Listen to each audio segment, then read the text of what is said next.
Vous aimez marcher, vous faites beaucoup de randonnées et vous vous posez la question si vous devriez faire une période d'échauffement avant une randonnée. Je réponds à la question dans quelques secondes.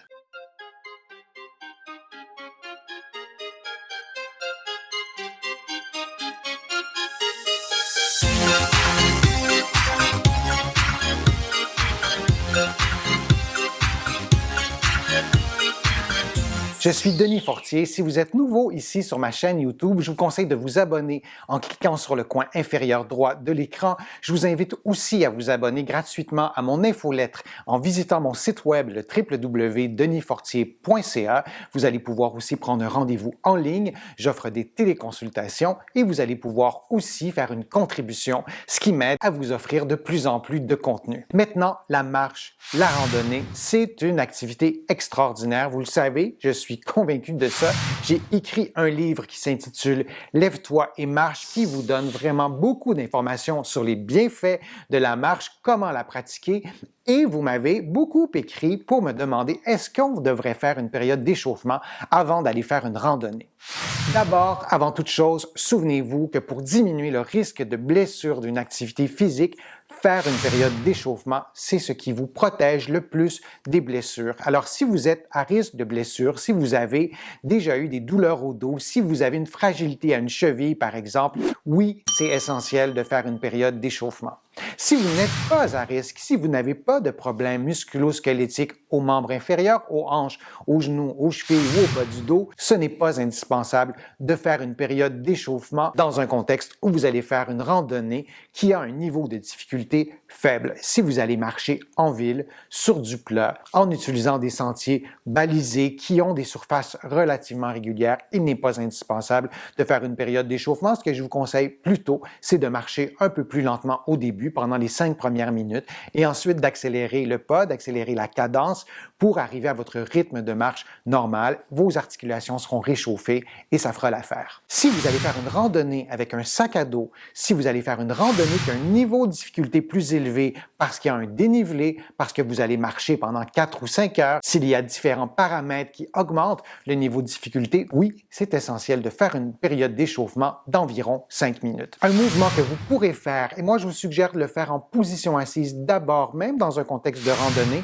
il est beaucoup plus facile de bouger ces articulations du dos si vous êtes en position assise parce que votre bassin se trouve immobile. Donc, on s'assure que les mouvements soient faits par le dos. Vous allez croiser vos mains sur les épaules et vous allez faire une rotation du tronc dans les deux directions, ce qui donne quelque chose comme ça. Et vous tournez le plus loin possible et vous tournez à une vitesse pas trop rapide, mais en même temps pas trop lente non plus. Et vous allez faire ce mouvement-là environ une dizaine de fois et de l'autre côté, comme ça. Vous allez faire aussi un mouvement d'inclinaison de ce côté-ci.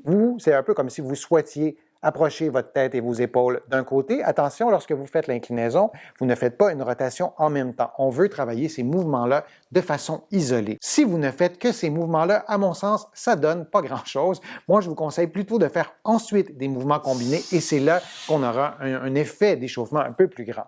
Je vous explique. Vous faites un mouvement d'inclinaison et ensuite, vous le suivez d'un mouvement de rotation. Et on fait une inclinaison de l'autre côté et on fait un mouvement de rotation de l'autre côté. Alors, ça ressemble à ça et vous allez tranquillement faire un mouvement qui est de plus en plus fluide et vous allez faire tout ça, bien sûr, des deux côtés. Plus vous avancez dans votre période d'échauffement, plus vous bougez un peu plus rapidement. Vous allez aussi faire des cercles avec vos chevilles, faire des cercles dans les deux directions. Vous allez en faire environ entre 5 et 10 avec les deux pieds. Et pendant que vous faites un cercle avec un pied, vous restez en équilibre sur l'autre pied et vous faites idéalement ces cercles-là les yeux fermés. Le fait de faire des cercles comme ça avec une cheville en équilibre sur le pied, les yeux fermés, stimulera votre équilibre, stimulera votre proprioception et c'est ce qu'on souhaite dans un contexte de période d'échauffement pour la marche. Ensuite, vous allez faire un exercice de souplesse pour la hanche. Vous allez prendre votre cheville et vous allez diriger votre talon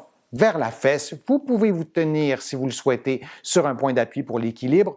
moi je vous recommande, si votre équilibre le permet, de le faire sans point d'appui et idéalement les yeux fermés. Vous vous assurez qu'il y a un endroit sur lequel vous appuyez si vous perdiez l'équilibre, mais faites tout ça les yeux fermés. Et durant cette position-là, vous devriez ressentir un étirement au niveau du quadriceps, sur le devant de la cuisse et aussi sur le devant de la hanche. Cet exercice-là assouplit aussi le psoas. Et un dernier exercice de souplesse, vous allez placer votre cheville sur le genou opposé. Vous allez faire un mouvement de flexion en gardant le bas du dos creux, ce qui fera en sorte d'assouplir, d'étirer les muscles fessiers. Et pour terminer votre période d'échauffement, vous allez marcher pendant 1 à 2 minutes, lentement au départ, et vous allez accélérer la cadence pour retrouver votre rythme de marche normal à vous. Vous pourriez aussi modifier cette période-là de votre période d'échauffement en montant et en descendant des escaliers lentement pendant 1 à 2 minutes. J'espère que ma vidéo était claire, que les informations vous ont été utiles. Si c'est le cas, je vous invite à la partager sur vos réseaux sociaux, à cliquer j'aime. Vous le savez, ça me donne plus de visibilité, ça m'aide à produire de nouveaux contenus. Vous allez trouver aussi beaucoup d'informations sur mon site web, le www.denisfortier.ca. Merci à tous ceux et celles qui font des contributions régulièrement. Ça me permet de vous offrir de plus en plus de nouveaux contenus. Vous allez trouver aussi beaucoup d'informations dans mes livres que vous allez trouver partout au Canada en librairie et sur le web. Mes livres sont aussi disponibles à travers le monde, notamment en France, là aussi en librairie et sur le web. Je suis Denis Fortier. Je vous remercie beaucoup. À bientôt.